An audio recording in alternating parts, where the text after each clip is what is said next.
Hey, everybody. This is Dominic DeAngelo, WrestleZone.com, and it is episode 13 of WCW Rewritten. And I am here with none other than the powers that be himself, creative control, my degenerate brother, Mr. Marcus DeAngelo. Marcus, welcome back to your show, episode 13. Wow. Greetings and welcome, everybody. Yeah, dude, 13 weeks, hard to believe. We've been at it hard, and I'll tell you what, WCW's been at it hard here. I've been at it hard. We're all going hard, Dom. My goodness, that's a lot hard. Conversation just went off the rails. This is the Russo days of Viagra on a pole match. It is. Boy, I'll tell you what. The more I hear Eric Bischoff talk about Vince Russo, the more I dislike Vince Russo.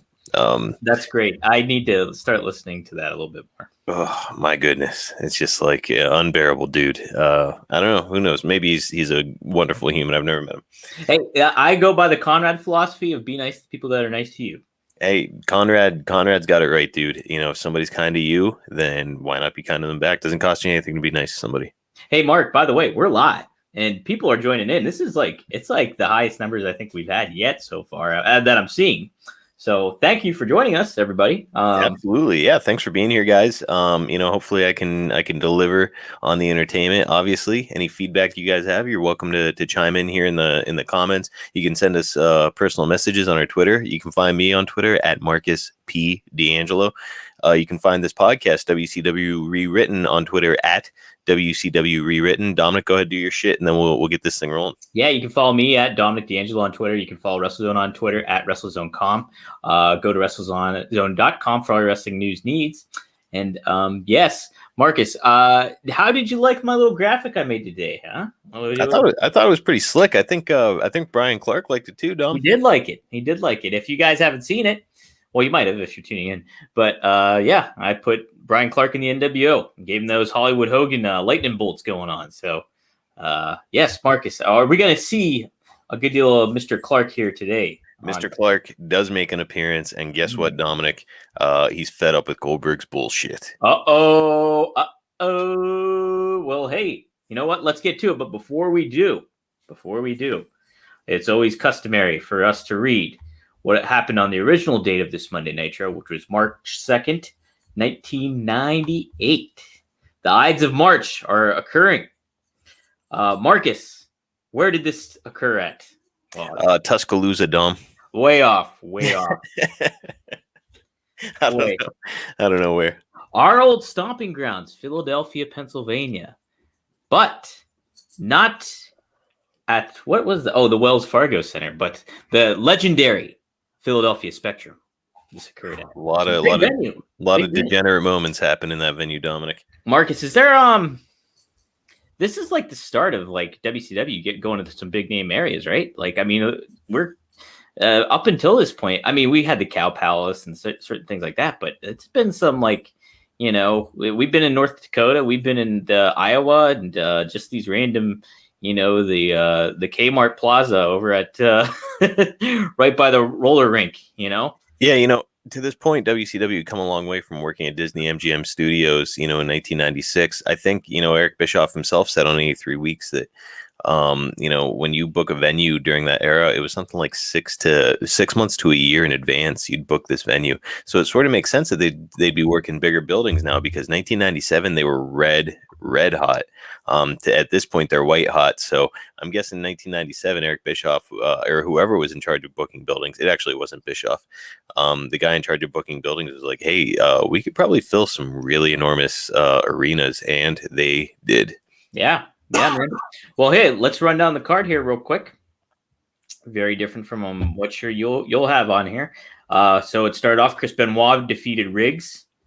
Juventud Guerrero defeated Chavo Guerrero. Prince Iaukea defeated Psychosis. I kind of forgot Prince Iaukea was around at this point. Yeah, I'd like to forget it. Oh, damn. Raven defeated Disco Inferno. The Public Enemy defeated Hugh Morris and the Barbarian. Bill Goldberg defeated Sick Boy. Diamond Dallas Page successfully defended his United States title against Hammer by DQ. The British Bulldog defeated Scott Norton by DQ. Conan defeated Super Callow. Scott Steiner defeated Jim Duggan. Booker T and Dean Malenko defeated Chris Jericho and Eddie Guerrero. Bret Hart defeated Bryan Adams by disqualification. And in the main event, it was Randy Savage and Sting with Miss Elizabeth defeating Hollywood Hogan and Scott Hall by disqualification. Tell you what, that's a pretty good card. That is a good card. That's all. I mean, you're playing the Spectrum. I bet you best bring all your big guns out there. So, yeah. Well, all right, Dominic. How about we get into my version? Yes. How did you rewrite this episode of WCW Nitro? All right, Nitro 3/2/1998. Fire is rolling down the street, and we're rolling on Nitro. Shivani, Tenay, and Zbyszko are present, and Zbyszko goes off on the Wolfpack, denouncing their actions last week as cowardly and promising them that the Gold Standard will answer the call. If you weren't here last week, the group of old school guys is now called the Gold Standard. Okay. Booker T's music hits, and we're starting this night off with an absolute banger of a match. Dominic, I just watched the Booker T biography last night. The one that aired on A&E. Yes. Dude, it was something else. Yeah, you liked it? Yeah, he grew up under ridiculous, horrible circumstances. Just really made the most of his opportunities. And man, he's a legend. Yeah, I need to watch that. I like Booker T. I heard his first book is very good, and like it doesn't talk a whole lot of wrestling in it. Actually, it talks about his childhood was, and going to jail and all that stuff. So the man went through a lot, and guess what, dude? He was super, super over. He and Stevie Ray were both very, very over, as I think they called themselves the Ebony Experience when they were at the Sportatorium in Dallas, and they got just red hot down there, where it was like they made themselves undeniable. WCW had to look at them. Oh my gosh, yeah, man, I love Harlem Heat. That music, there's a reason that theme stayed with him into WWF. Hilariously, we got to hear Kevin Nash do a short rendition of the Harlem Heat theme music on biography. So, really? That's worth the price of admission right there. Worth it right there alone. Yeah, James Sponto, Fernando Taguay says it. Booker T's wrestling promotion, ROW, is pretty good. Yes, it is. They got a lot of good talent. Actually, I like to keep these timeless, but I just interviewed Will Allday, who's a regular on ROW. Same with I did Moonshine Mantell too, both regulars of ROW. That's very good promotion. ROW stands for Reality of Wrestling. Definitely go out of your way to check it out. Booker T does a hell of a job. I mean, you want to talk about a rags to riches story, dude. That is it. Go out of your way to watch these Booker T. And let me tell you too, Booker T biography. I really like his podcast too. He does with Brad Gilmore, the Hall of Fame podcast.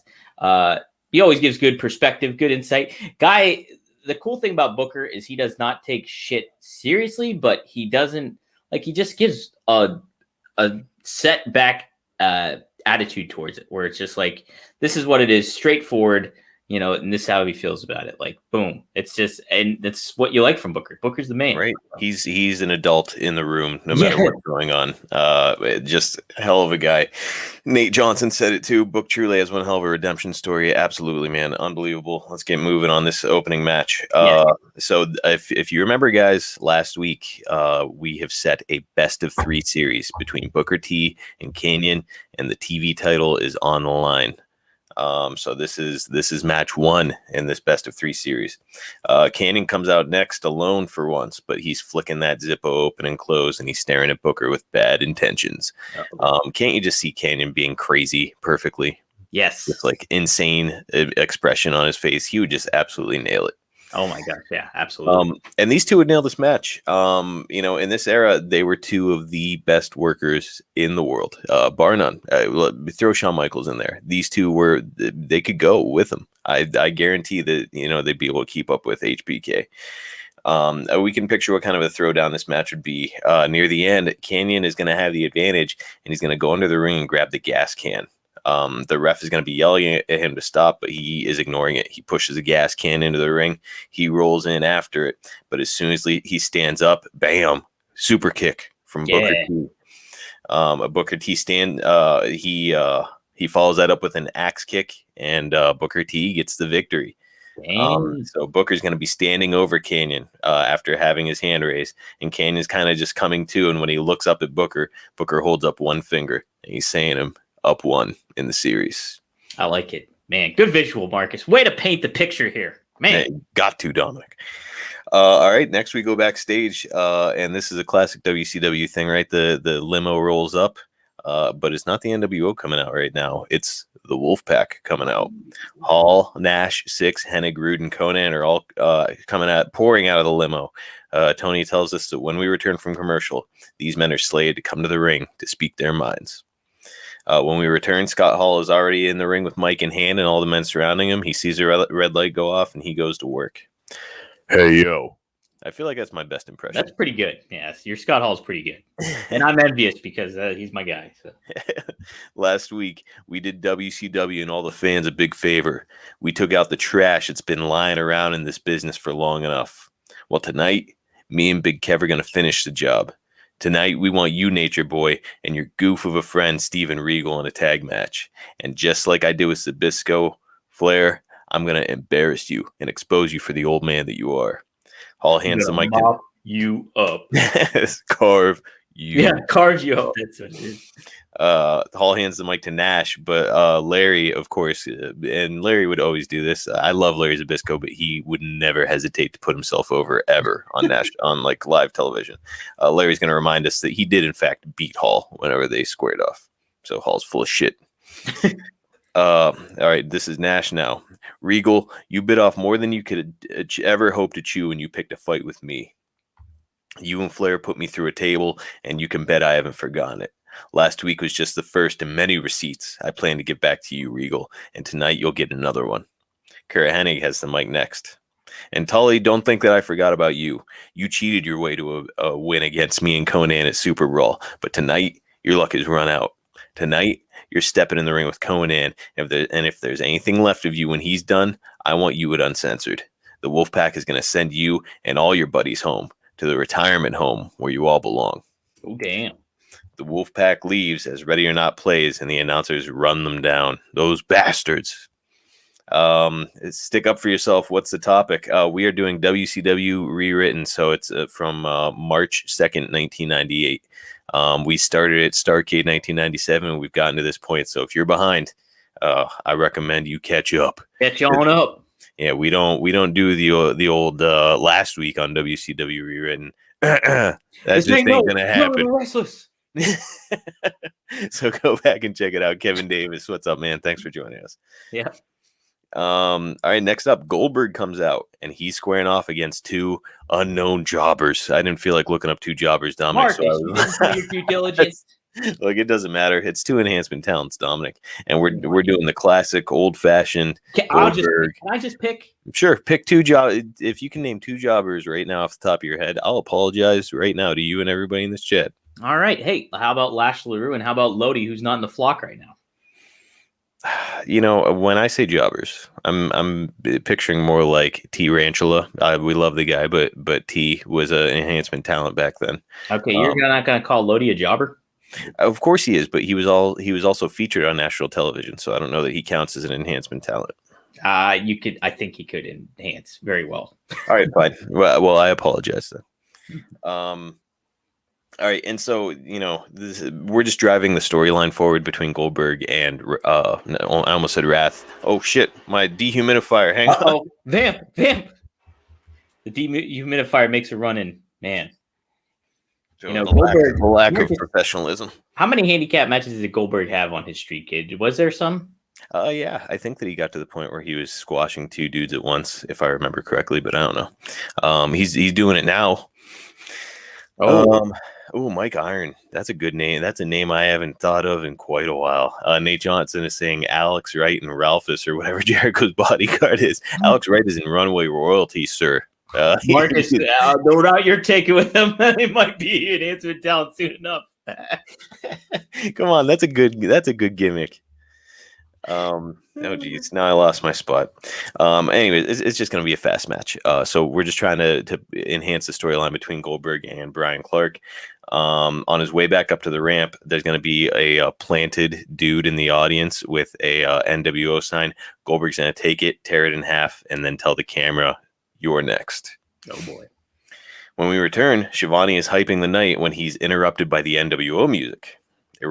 Bryan Clark, I almost said Wrath again. Bryan Clark comes out, and he's looking enraged. Well, he's got the U.S. title around his waist. He's in ring gear, but he grabs a mic right away and he cuts his promo. Bill Goldberg, you think you're proving something, some kind of a point by coming out here and winning your little handicap match? It'll take more than that for you to prove that you've earned a shot at my belt, and I'll prove it. Bring me a tag team from the back, and I'll do the same damn thing.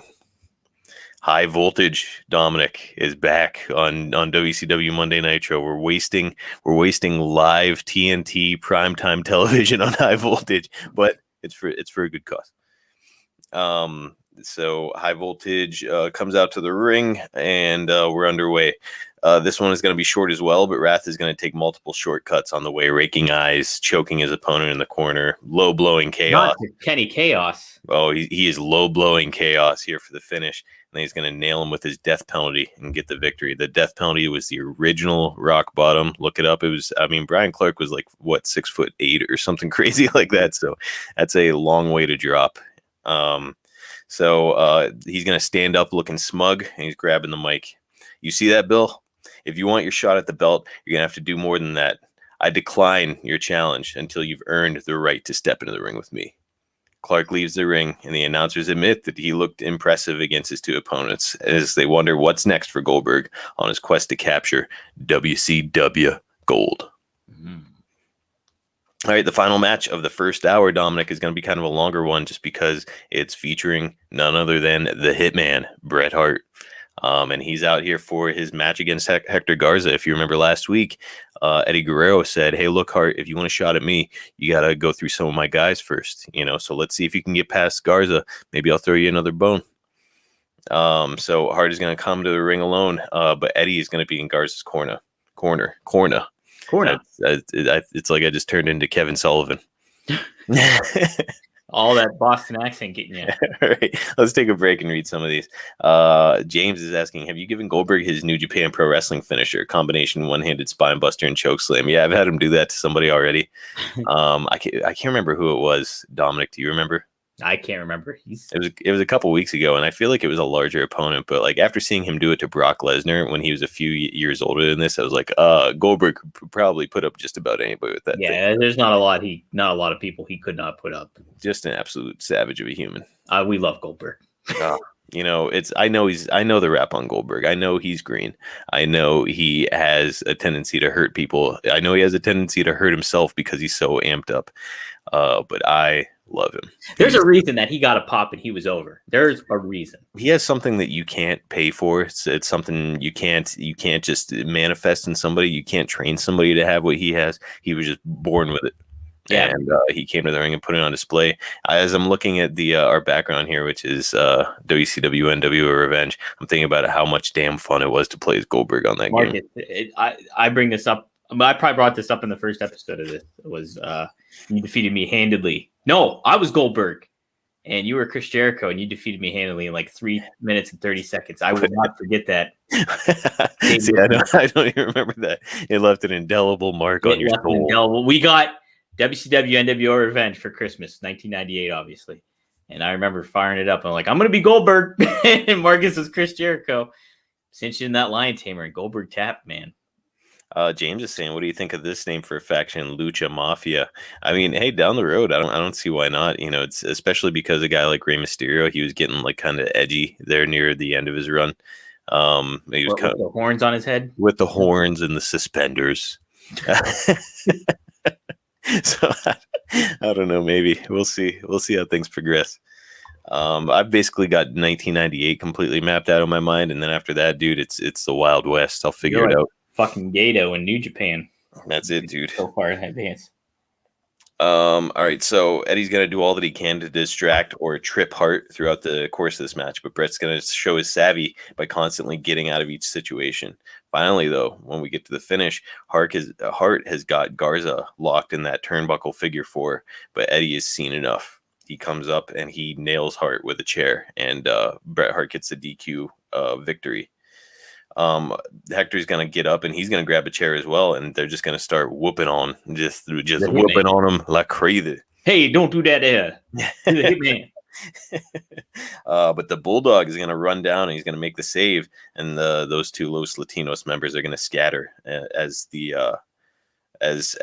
Bulldog kneels by Bret Hart, who is slowly recovering. So that's the end of hour one, gang. Man, quick one. Marcus, I've noticed that you have not really included Bobby Heenan in the mix here too much. Yeah, Bobby Heenan. I felt like this. I felt like it was kind of overkill for me to every hour or two be like, and now Bobby Heenan is out. But like, it was what I was doing at first, right? Where it's like, if Bobby Heenan comes out for hour two, that's the way it always is. Larry Zbyszko leaves. Heenan comes in. Nate Johnson is asking, no Neidhart? Not this week. I gave him the week off. I'm actually trying to further a storyline that only involves the British Bulldog. And I think the Raiders were on Monday Night Football on March 2nd. Yeah, he had a family situation. He had to stay home. Hang on a sec. I gotta find my notes for hour two. Here we go. All right, hour two is here, and we're starting off strong as Chris Jericho is coming to the ring. After being red misted for multiple weeks in a row now, he's coming to the ring, and he's wearing clear protective glasses like you'd wear if you're like using a chainsaw or something. And he's continually mugging to the camera about how smart he is. All right, let's take a timeout. Daniel Miller, thoughts on the death of WWE? Does Daniel Miller know something that we don't, Dominic? What happened? What happened during the first 20 minutes of this podcast? Did something happen at WWE Backlash Monday that we're missing here tonight? Is what's going on? Yikes! Maybe he means WWE Network, which is that's a sad situation right there. Pretty bad, isn't it? Didn't they put something up on there recently though that they brought back? I can't remember. They put a whole catalog of stuff on there. I think just recently, but it's not good. I subscribe to Peacock, but honestly, I only watched WrestleMania on it so far. So. Do they have like all the old stuff? Like, could I go back and watch all the Nitros still? I'm not sure. I don't know. Man, it's a better price, but you're not getting as much as you did when you had the network for what it was. Right. Come on now. Like, we need that video library. How much money does Vince McMahon need where he's selling out to Peacock? Like, dude, pump the brakes. Let's give us something that we can enjoy. It's all about the money. Good grief. He's a billionaire. Come on, you can stand to lose a couple schmeckles there, Marcus. At that point, when you're making money hand over fist like that, it's just a pissing contest. The monetary value is like just a number that you want to keep growing and growing. That's the incentive for billionaires and so on and so forth. But Daniel, maybe you can educate us. Clarify your question a little bit if you could. Did something hideous happen on Backlash? I don't know. All right. His opponent is Ultimo Dragon, and when Ultimo comes to the ring and blows his red mist into the air, Jericho reacts with visible nervousness. So as per JJ Dillon's stipulation last week, this is a no disqualification match for the Cruiserweight Championship #1 contendership. So this match is going to spill to the outside early, and they're going to spend most of the match brawling outside the ring. This is no DQ, so we gotta make the most of this, a la DDP and Macho Man at Halloween Havoc '97. Yeah, what an event that was too, man. That was where Eddie and Ray threw down too. Yeah. Unbelievable event. Hey, fun fact: I did a little recap of that particular match for WrestleZone, so check that out. Type in Macho Man Randy Savage and DDP on WrestleZone, and it should pop up there. Unbelievably good stuff. I have written here for some reason, Dominic, Ultimo Dragon will hit a moonwalk. I think I was trying to go for moonsault. He's busting out the moonwalk. He's going to hit the moonwalk off the announcer's platform. I was like, oh, he always does that acai moonsault. How sweet would it be to see him do that off that little platform the announcers are on? Jericho will slingshot him under the barricade. I want that to be another big spot where he like sticks his head underneath it and grabs his ankles and then like leans back.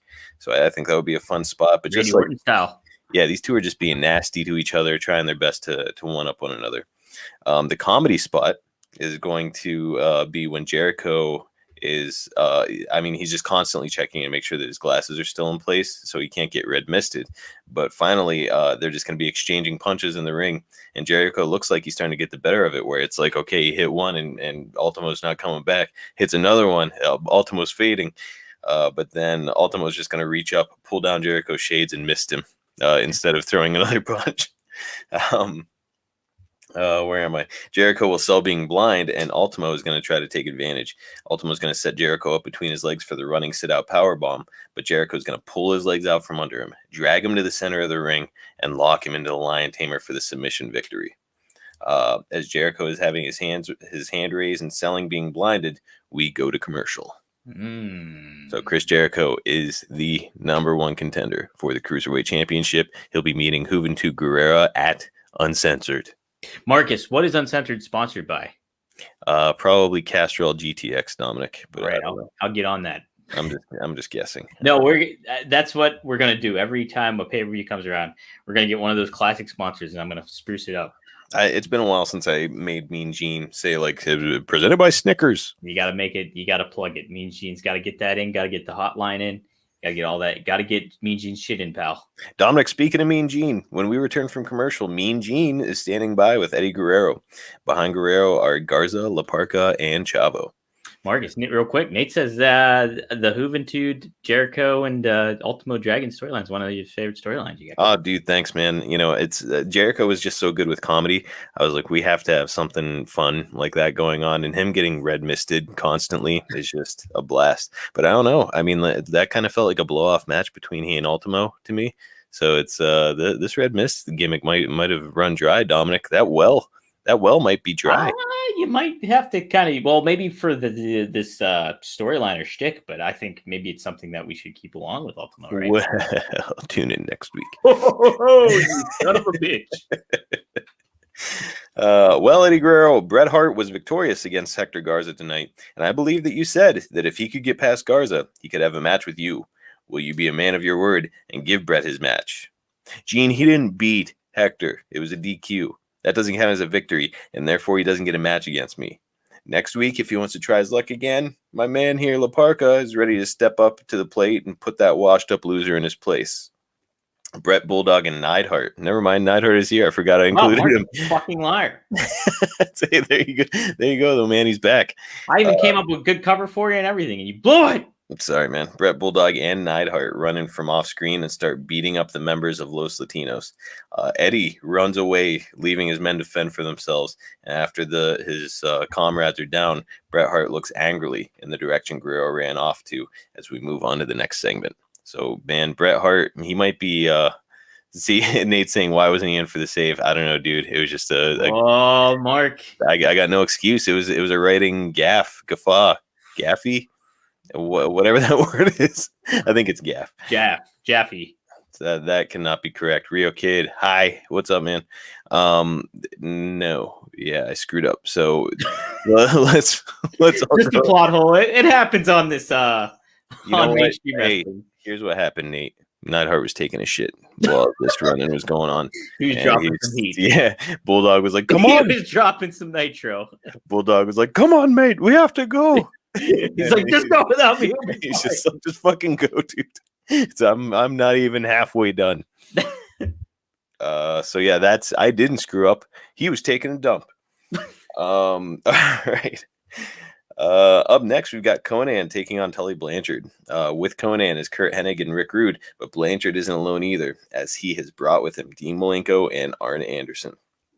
The announcers put over that the gold standard is fighting fire with fire, and they plan to use every tactic that the Wolfpack does, just to even the odds. There's something wrong with my speech today, Dominic. What am I doing? I think I'm all nervous. I'm all worked up about Nitro. Calling you out on your shit, pal. That's what's going on. Hey, Neidhart had burritos.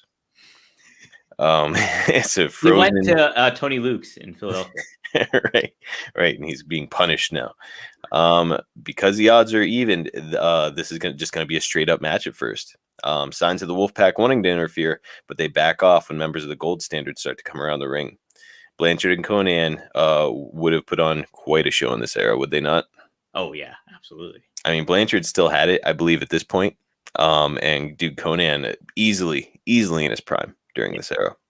Oh, I like Conan. I was like, I didn't appreciate him at the time, but now I do appreciate him. Like, you go back and you watch him, it's like for a guy his size to move the way that he did, it's just unbelievable. Because he was a big dude. He was really muscle bound. It's like, man, he moved very fluidly. Nate's saying Neidhart was my fave, and when I saw him live, he was a face, and he fucking swerved my hand, even though I was one of the only ones put Put out the son of a bitch. Okay, what the fuck, Jim? Hey, Jim, he's just got to play I guess, rub the beard. That's what I'm doing. I guess. Did you and I meet Jim Neidhart, Dominic? No, we never met Jim. We never met Jim. I feel like I was around him once. I don't know. Really? For sure. Yeah. Was he at like a convention? He must have been in a convention. I just feel like I was around Jim Neidhart. I don't know. Rest in peace. We walked by Scott Steiner, and it was kind of intimidating. Yeah, Scott Steiner, if I remember right, was like eating a hoagie, and I wanted to say something, but he was eating, and I was like, he's the type who would like flip out on me if I interrupted him while he's eating. All right. And he'd be like spitting his food while he's yelling at me, and it's hitting me, but I'd be like afraid to wipe it off.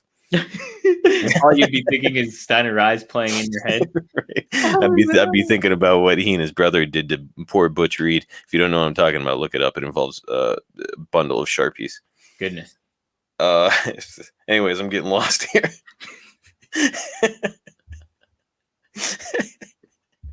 You maybe don't want to look up that story. It's hideous. Mark, there was something I wanted to talk about. Yeah. It was before Neidhart. Maybe continue your thing, and then I can interrupt you, because maybe it was pertaining to that. Yeah, give it some thought. We were talking about Conan. Yes. So this is what I did want to say. Conan, he added a little bit more of an edge to the NWO, did he not? Yeah, he was like, that's why I put him in the Wolfpack, because like it makes sense for him to be rolling with Hall, Nash, and Six, because it's like they kind of had that like that West Coast rap vibe to them, because with like the bandanas like Tupac and like coming out in like their flannels and stuff like that, combat boots, all that stuff. So it's like he just sort of fit like a glove with those guys. Yeah, that's what I want to say. All right, so in the end, Kurt Hennig gets up on the apron to distract Tully. He's had enough, and he's like, you know what, I got to do something to give Conan the advantage. And the ref is trying to separate the two. Behind Tully, Conan has pulled out some brass knucks and is waiting for him to turn around. The dreaded brass knucks made of rolled up paper towel back in the day, Dominic. He's waiting for him to turn around, but Dean Malenko slides in behind Conan and low blows him to get a huge pop. So again, it's like the Wolfpack and the NWO, I noticed during this era, they always had like this thing where it was like they would just play the numbers game and take advantage of people. And now it's like, I'm like, okay, how about turnabout is fair play? Like let's create some bullies for the bullies. Yeah.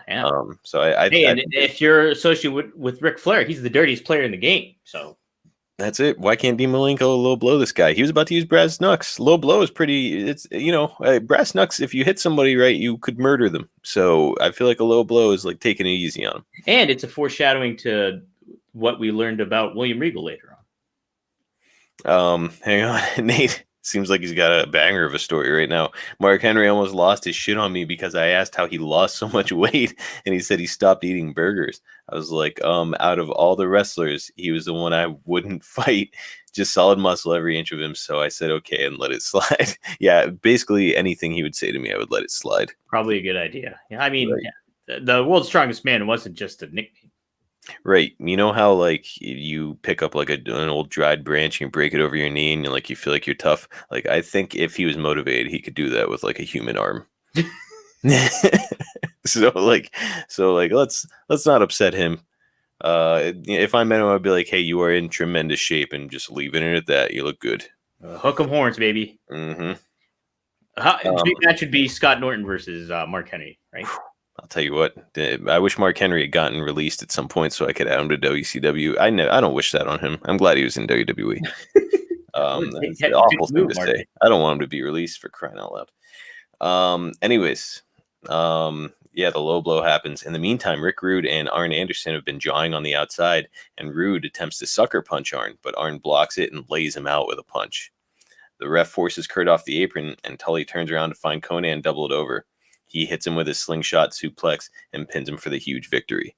Kurt slides into the ring and starts beating on Tully, but Malenko slides in and chases Kurt off, and we go to commercial.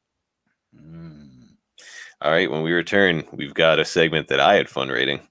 When we return, we've got a pre-tape with Hulk Hogan at his mansion.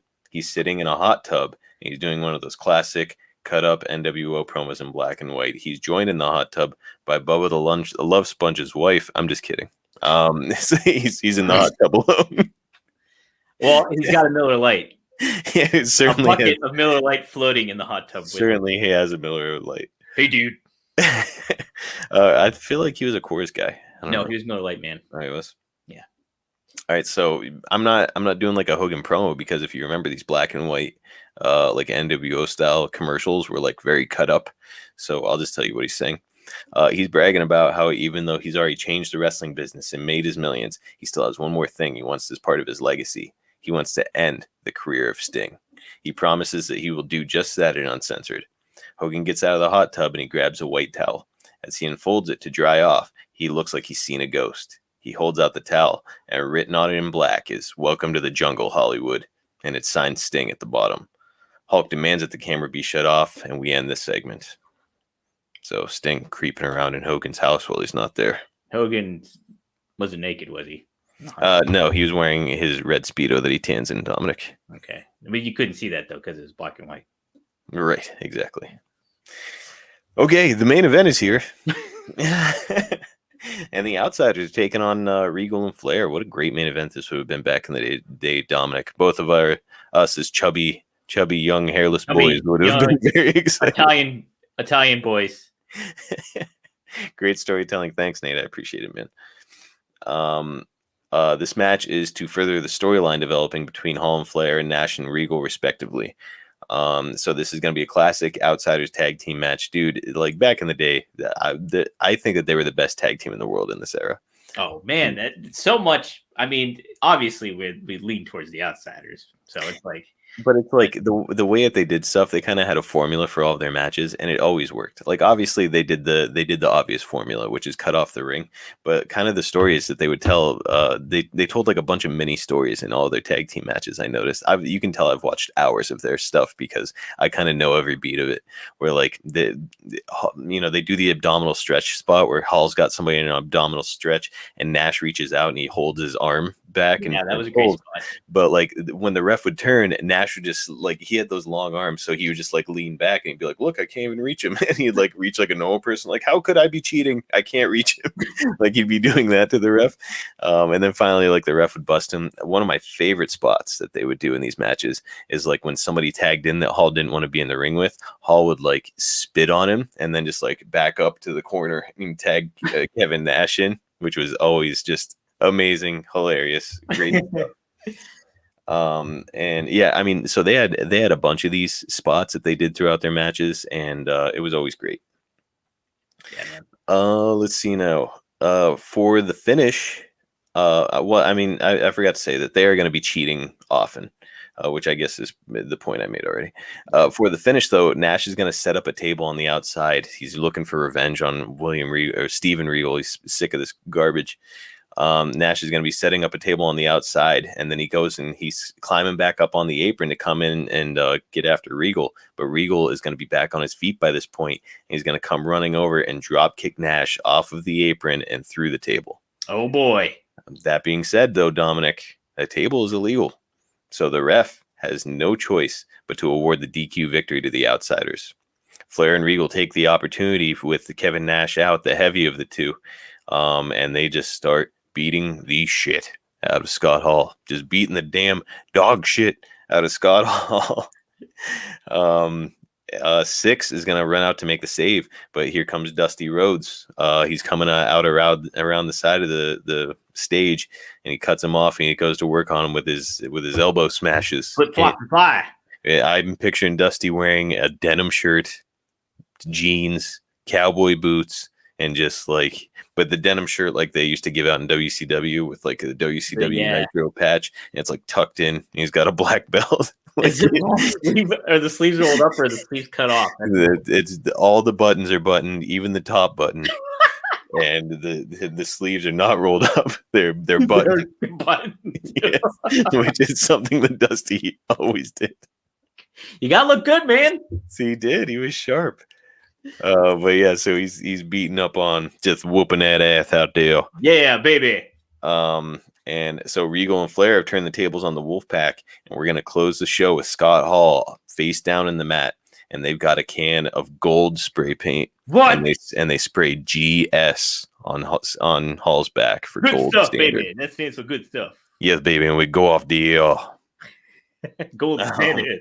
Nate is saying, "Oh man, a Dusty Pac match would have been great at the time." Yes, Nate, it would have. So like I'm thinking of Dusty going to ECW. It was what, like a year after that, and he had a feud with Steve Corino. Oh yes. So that's kind of where my head went. And Nate said it himself. Who better? Who better than Six? Yeah. Mm-hmm. All right, so that's it. Nate also said he mentioned favorite spot that they did too. He also liked when Hall was in control, but still did the point to Nash and tag him in, even though the tag wasn't needed. Yeah, I love that. I love how Scott Hall, he would like, whenever he would tag in Kevin Nash and it was the end of the match, Scott just wouldn't even leave the ring. He'd just like sit on the top turnbuckle because he'd be like, well, it's over. And then like Kevin Nash would like power bomb the guy and get the win. I mean, those guys are so much fun. Oh, James, dude, thanks for the shout out, man. Yep. Some support here for us. You can follow me again at Marcus P. DeAngelo. You can follow Dominic at Dominic DeAngelo. Follow this podcast at WCW Rewritten. You can follow WrestleZone.com at WrestleZone.com. Go to WrestleZone.com for all of your wrestling news needs. And also, guys, we do another podcast. If you like AEW, which is basically what WCW probably would be like a little bit today, I would guess. If you like AEW, we do another podcast, Two Dynamite Dudes with Attitude, where once a week we review what happened on Dynamite. So check that out. Jason Bristow, Regal, anything above the mid card isn't believable. I know the internet marks love him, but he's a ratings killer. Respectfully, I disagree. I think that William Regal had a lot of value, but in WCW, it just wasn't really brought out. I mean, here's the thing, and I think it was 1995. He got in this famous brawl with Fit Finlay. Dominic, do you know about this? No. So those two had a match. It was on pay-per-view. I can't remember what the pay-per-view was. Maybe one of these people in this can weigh in on it. But they had this match, and they just turned it into a shoot fight. Like both of them agreed, like, let's just shoot. And so like it was like they had legit heat between one another. No heat. They were friends. They just went out and they had a shoot. Oh, okay. Just like for fun. I think I did hear this story. I think maybe I heard Finlay talking about this. It was like a worked shoot basically, where like they're going out there and they're throwing live rounds, but like they're still working, and like the guy who's supposed to go over goes over, and it's just like it was quite a spectacle. And to me, that like kind of initiated my interest in Steven Regal. But then it's like, instead of like putting the gas pedal down and sort of giving him a storyline that you could sink your teeth into with Regal, he was just stuck in that stupid blue blood thing. He didn't help himself at all, because he did have a serious drug issue at this time, which, by the way, in this world, as I said, with Scott Hall, this is a perfect world. If we're rewriting WCW, it's going to be nobody's got drug issues. Nobody's going to rehab. Nobody's got an alcohol issue. Everybody's there on time. There's no creative control, et cetera, et cetera. Basically, all the things that ruin making good storylines back in the day, I'm erasing so that we can have these fun storylines that we never got. To be devil's advocate, I will say, we did not see Steven Regal as a babyface. Like, so would he be able to play something like that off is the big question. I mean, obviously he flourished as a heel, like in WWE when they used him like that as William Regal, he was great.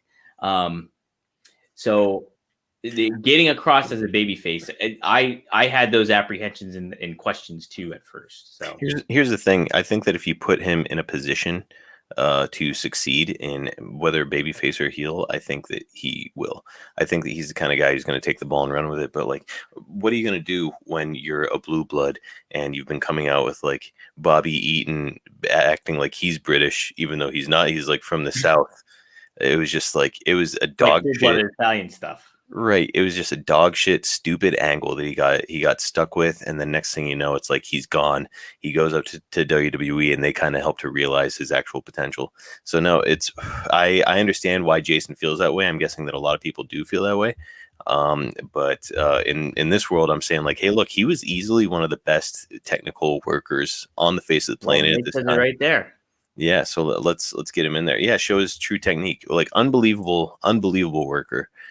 So like let's get the let's squeeze every drop of juice out of William Regal, and by the way, let's squeeze every drop of juice out of Kevin Nash. When Kevin Nash, as I've said before, when you put him in a position where you were putting him with people who are good workers, Kevin Nash turned out really good matches because he had great psychology. Was he always the best technical worker? Absolutely not. But he had great psychology, and if you put him in the ring with somebody who's a really good worker, just stand back and watch the fun. There you go. There you go, Mark. So, hey, I like that. What a way to end the show is a good debate like that. Yeah, no heat between me and Jason. I'm happy to have a little debate with somebody. Hey, like Jason, if you come back with something and you make me feel like, hey, maybe I need to rethink this, I will rethink it. Hey, look, I'm in control of this podcast. But that being said, if somebody comes up with really good creative and changes my mind, all of a sudden you guys get the control of the podcast. Marcus, you know what would help Regal on his way to babyface stardom? What's that? Is a new theme. A new theme. Yes. Well, you know what? The gentleman who messages me with his WCW Rewritten fan account, he did say that he does not like the fact they've been coming out to the Horseman theme. Yeah, Mark, it doesn't make sense. It really doesn't. I mean, I agree. To me, the Horseman theme wasn't really all that iconic, I guess. But I think it was, especially in a lot of people's minds. So I was like, you know what? It's not like I'm taking something from the Turner Archives, which is what they did with Goldberg. Goldberg's theme was somebody else's theme like a year before, and then they just like gave it to him. So it's like I'm not exactly just taking something from the Turner Archives. Apparently, this is like some indelible music that people associate with the Horsemen. So yeah, let's buy the rights to something. So guys, what do you think? Should pick a song from the era? What should be the theme for the group, the Gold Standard? Now, but let me make a point too that maybe a theme for Regal just by himself would be good as well. Well, he's in this group, Dominic. So as of right now, I'm just looking for a theme for the Gold Standard. Because I mean, Ric Flair's going to come out to his own theme, but that's going to be about it. Man, hey, Nate, holy smokes! Ooh, man, you talking has got me imagining Canyon versus Kevin Nash. Just imagine that. Yeah, that'd be good too. We got to see it in a tag match, I believe, once, and Canyon was Mortis. So it's we didn't quite get that straight up Nash Canyon match, at least not to my knowledge. Well, here's something. Nate does say I disagree. The Horseman music is iconic. Well, I think he's disagreeing because I said earlier I didn't really realize it was so iconic. Yeah. Because I mean, Marcus, I don't think it's a big issue if I think it adds to their own identity too if you give them their own theme. You give Pete Flair has his theme, but you put Regal when he comes out by himself, maybe. I mean, hey. So look, here's how I view it. Ric Flair is the de facto leader of the Gold Standard, and just like Hulk Hogan is the leader of the NWO, he gets Voodoo Child, but the rest of the NWO has the NWO theme. So that's kind of like the box that I put it in. Ooh, something from Bon Jovi, sure. That could be cool. Honestly, let's come up with that by the top. That would be sick. Danger Zone. Oh my God. That would be. What about the Caddyshack theme with Kenny Loggins? I don't know if that fits, Dominic. That doesn't match that well. Well, let's come up with some options, guys. And maybe we can run a poll sometime in the near future, Dominic, and let's decide as let's let the fans decide, Dominic, what is going to be the theme for the Gold Standard. That's important. Dang it! What was I going to say? Dang it! I got to make logos too for Heart Dungeon and for Gold Standard. Yeah, we'll be making T-shirts. I'm just kidding. Probably not. Hey, maybe stickers at least. Hey, if there's a huge demand for T-shirts, sure. Bad to the bone. We could do a soft run with stickers, see how it goes, and then go from there. All right. Hey, why not? Marcus, you put your dime on that, okay? But yeah, of course. That's on your tab. I'll skip on groceries for a week. You don't need them. No, it's maybe we will have to go for that, dude. Dead or Alive would be pretty dope. I think Bad to the Bone would be cool too. I don't know, man. We got some. I'm not a big Bon Jovi guy. I'm just gonna say that though. I bet Ric Flair is a big Bon Jovi guy. Maybe I can get his opinion somehow. Yeah. You know what though? Yeah, Dead or Alive wouldn't be too bad. Still horse I ride. I want it. I don't know. It's a little too cowboy, maybe, because these guys are supposed to be like jet riding. Yeah, like if you got kind of that's true. Jet flying, limo riding. I don't know. It should be an iconic theme though, right? Like it should be. An iconic song. Yeah, it should be. You know, like what's a song that goes well with a group of guys that are like these dapper, like lady killer, like workers, like guys who are coming to work to kick some ass, and then they want to go to the bar and throw down on some beer afterwards. Maybe Mac on a couple ring rats. The boys are back in town. Thin Lizzy. I don't hate it. Ooh, another Thin Lizzy. How about Jailbreak? Jailbreak's great. That's Back in Black. Back in Black. I associate AC/DC though too much with WWE at this point. It's the SmackDown theme. Like not. Hey, hang on now. Nate is saying "Highwaymen" by the Highwaymen. It's kind of got the Desperado Terry Funk vibe to it, where it's like Meanie was saying that. What was he saying? He was like that. Terry Funk coming out to Desperado depressed everybody when he did that. Dude, I might have one. If you remember back in the day, Dusty Rhodes used to call himself the Midnight Rider. How about Midnight Rider by the Allman Brothers? I'm gonna have to hear that again. I got one more silver dollar. Yeah, that's true. I don't know. That's the thing. I get it. I don't know. Maybe just some of those songs are just overplayed for me, and I'm just like kind of at that point. Well, I mean, you know, during this point, I don't think like Midnight Rider was getting a lot of play. Midnight Rider gets my vote, so I'm voting for my own thing that I just selected. Wow, what a dickhead! Highwayman's a great song, though. I do love Highwayman. I was a highwayman on a silver horse I ride. All right. Let's give it some thought, guys. Dominic will put up a poll, and we'll get to the bottom of it. Yeah. So, all right, it's been 51 minutes. Please give us a follow on our Twitters. Go ahead and send me some DMs if you want. Is that a dog? That's my dog Rosa here. Oh, okay. Welcome to the jungle. No, Mark, it's a fucking cat. So why I couldn't see Dominic. I saw like an ear. In any case, thank you guys all for joining us. It's been fun. Mm-hmm. It has been fun. Yeah, and feel free to slide into our DMs if you got any questions, comments, concerns. If you want to be mean to us, I don't care. Yeah, I'm all for Marcus getting trashed on. We trashed on him pretty good today, guys. Yeah, well, you know, Bear hit me one more time. Britney Spears, was that out yet? I don't think so. It was getting close, but I don't know if it was there or not. So how about some Smash Mouth? Hey now. No, that wasn't out yet. Yeah, that was like a year later. You could do Backstreet's Back. If we wait till 1999, getting jiggy with it. In any case, play some Hootie. We're going off the rails. Hey, keep in mind, if you guys do send me any mean DMs, I will be mean back. But like, we can just so you know, right. If you're mean in a funny way, I'll probably let you slide. But if you're just mean for the sake of being mean, I will be scathing.